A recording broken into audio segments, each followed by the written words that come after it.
سیلاب متاثرین کی امداد کے لیے اپنی پوری فورس کو بھیجتا ہے اور پاک فوج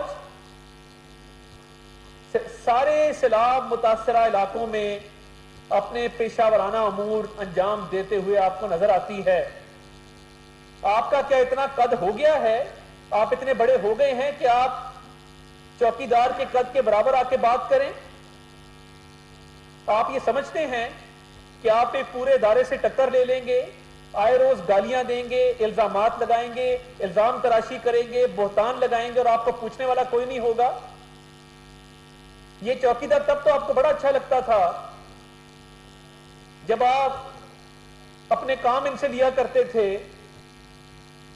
اور آپ ووٹ آف کانفیڈنس کے لیے بھی منت ترلا کرتے تھے کہ مجھے ووٹ آف کانفیڈنس چاہیے، تب تو چوکیدار بہت اچھا تھا۔ آج جب